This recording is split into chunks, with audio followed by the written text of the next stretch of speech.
Scottish music.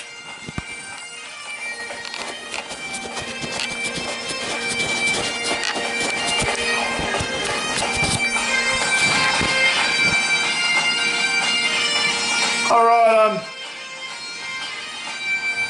I'm doing this for 100 years Anzac. Now, I'm the crazy veteran that put all those posts up about Somalia, right? And it blew a lot of you out on what we actually went through over there, you know. It's like, fuck, you know, you think the boys, when they go to a war zone, killing people and getting killed is the hardest part.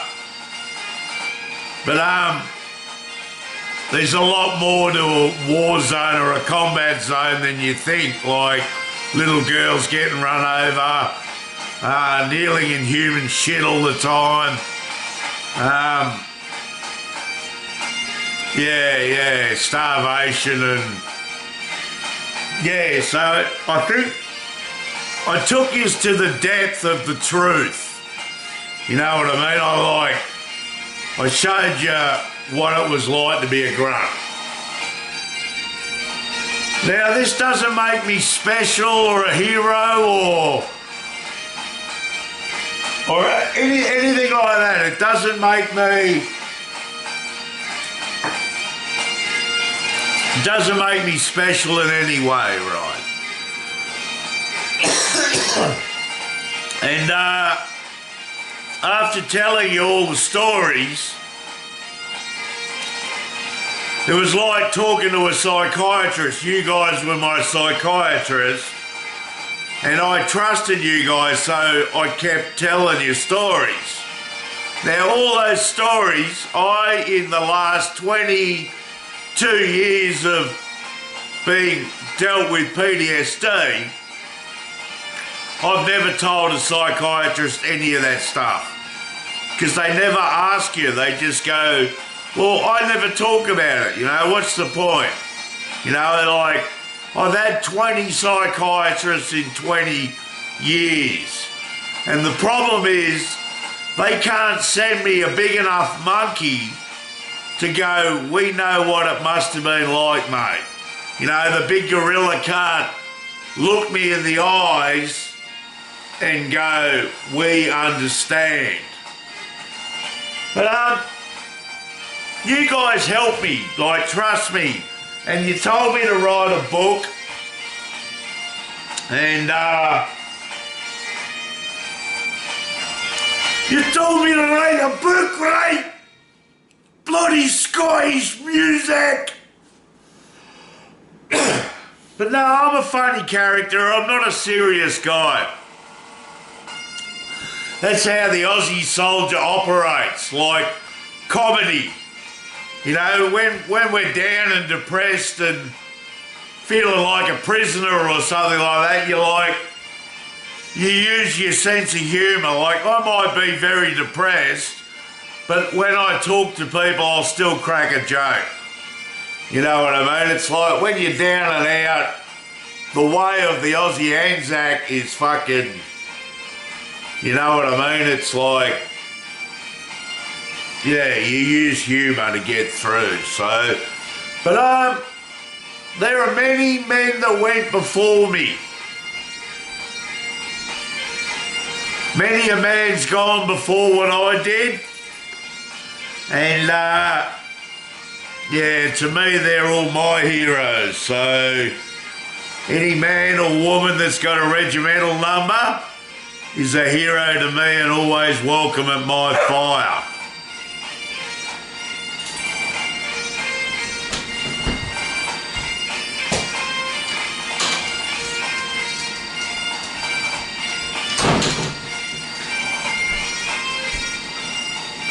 Yeah. Alright, it's like that's great that, you know, you get returned home. My dog needs to go out the other door now. Comin, Kingy, Sir King.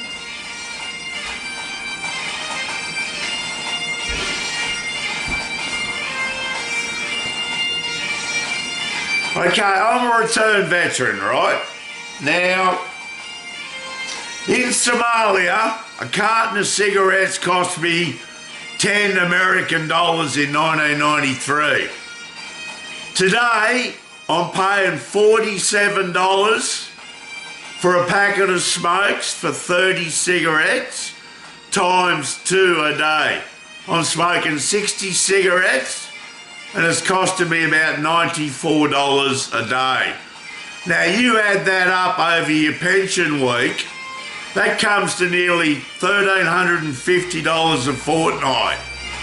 Right, so I'm paying $1,350 a fortnight. It's leaving me about $1,000 left, $500 rent, $200 for food, and $100 for, that's it. You know, I can't even afford a car. So the government basically are bending this veteran over a railing and fucking him in the arse. They are raping me. They're taking food off the table, right? They're just, you know, how can you charge $47 for a packet of smokes? What the fuck, you know? It's like, people go, why don't you quit? Man, if I quit smoking, I will be a nervous wreck from Somalia. That keeps the demon satisfied in me. You know, it's like my comfort blanket. You know what I mean? It's like, I smoke to relax. You know, it's like waiting to be shot. You have a cigarette while you're waiting, you know. It's like when I did get shot in Somalia, shrapnel in the face, first thing I went for was a cigarette. And I've even got the photo to prove it. But yeah, so like in August they're going to go up by about another $7 a packet. So I'm pushed to my limit, right? Now I stuck up for you Aussies and went and served, but no one's sticking up for the veteran and his cigarette habit, you know what I mean? No one's going, they can't see the tyranny of it. Like, there's 3 million smokers, 4 million smokers in Australia, and they're bending us over a barrel and raping us. You know, it's tyranny to pay $47 for a packet of smokes. $100 a day. When I was an ice addict, my meth bill wasn't that big. The government bloody bill I got to pay is $1,350 a fortnight. You know what I mean? I mean, where do they get off? Who gives them the right to do that to the Australian people for a packet of smokes? You know, it's our God-given right to smoke. You know, it's like, fuck, they used to put them in ration packs. You know, it's like soldiers smoke. Okay, it's our way of being cool under pressure. Now, I know a few bikies, right? I've met them. Okay, and I've also know about 3,000 veterans, right? So what I do is I go down to a bikies clubhouse, say the Rebels, and I go, right, I want all the presidents of the Rebels to get together and get ready for D-Day, because we're going to ride on Parliament House. Right? So we're a couple of thousand of us ride down to Parliament House. I walk into Parliament House and go, what the fuck do you think you're doing? Right? And they'll all go, ah! Right? And then when they call the army, like 2 Commando down to Canberra to fucking fight us bikies, right? I'll just get on the horn and go, Mick Smith, Mick Sloman, you there? And Mick's the fucking CEO of 2 Commando. And I'll say, Mick, look, these politicians have sold us out, mate. You know, they sold all our country out. Everyone dying in World War II was for no reason. Okay, the communists or the Chinese or the fucking Japs, all the Americans, all own Australia. We don't own shit. We don't even own our communications. China owns the satellites. So all our intel is being listened to the Chinese, by the Chinese. Like, we can't even do, ASIO can't do secret stuff because all our intel is listened to. But like, that's what I could do, you know, if they don't drop the price of cigarettes, you know. I'm under tyranny, right? They're taking food off the table. I can't even afford a car. Okay, I can't afford to go out. Right? $1,350. Right? They're like drug lords taking cigarette money tax. You know what I mean? And not one politician down there has done it hard. They're all from university. They've never sat in the jungle with the ticks, the snakes, the mozzies, the flies, eaten tin food and been totally fucking soaking wet and exhausted. They just haven't done it, you know, like what right do they have to say this is what the Australian people do and what we sell off, you know, like to keep the bill going, you know, because we owe so much money from the government before Labor, Liberal, wankers, fucking anonymous, all those bloody politicians. The only one that I got respect for is Pauline Hanson. She's got some balls, man. You know what I mean? She's got some right ideas. Oh, you'd like to go out again, Mr. King?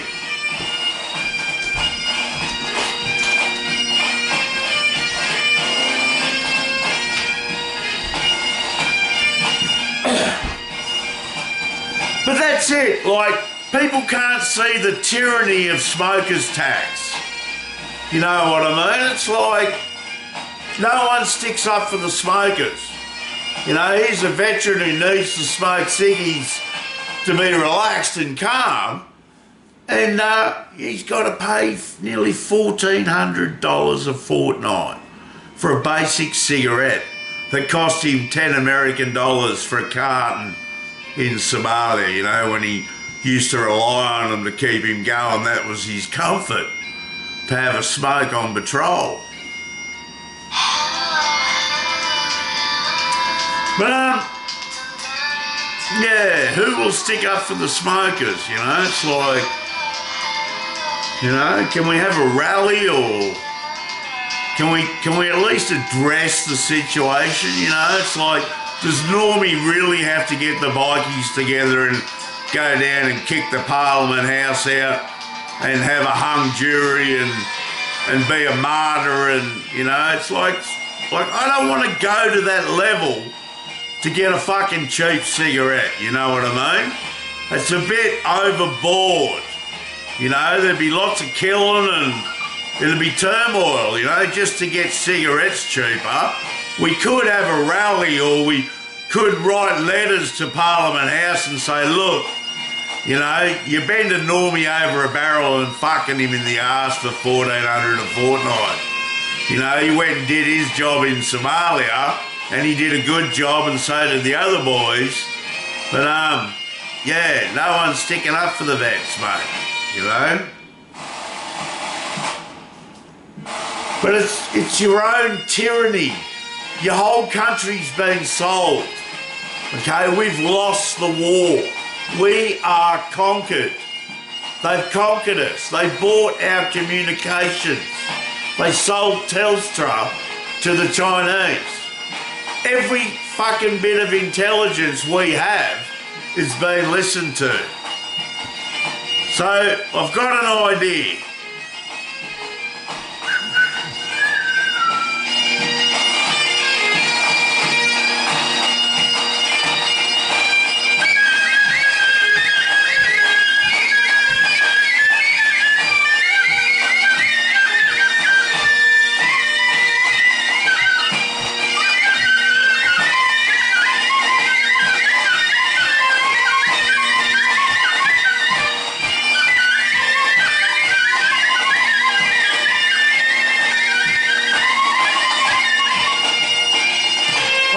idea.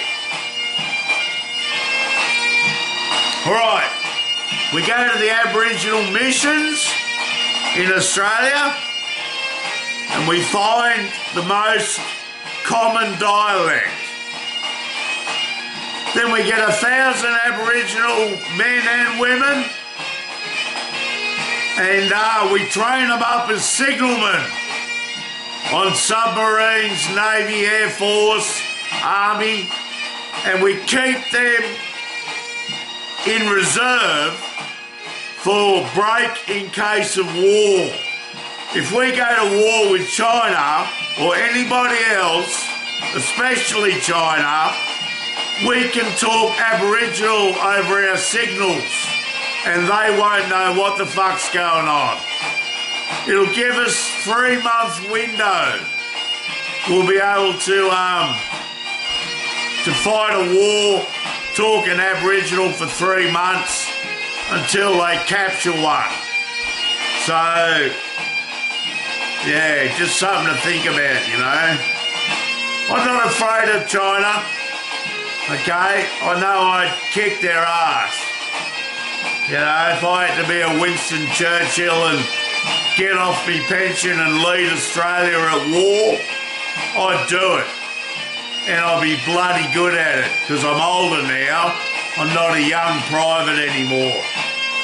Alright, I did this video for you. And yeah, Scottish music makes me want to have a beer for some reason. I don't know why. Alright, love you guys. I'm going dark. I have to because yeah, ASIO watch everything I do and one day they'll get the shits with me if I give out too much information and probably take me out, so... But they do keep me alive for some stupid reason. I've been waiting for the hitman to walk through the door for 25 fucking years now, but it never comes. So I must be doing something alright. Alright, peace and love, and lest we forget,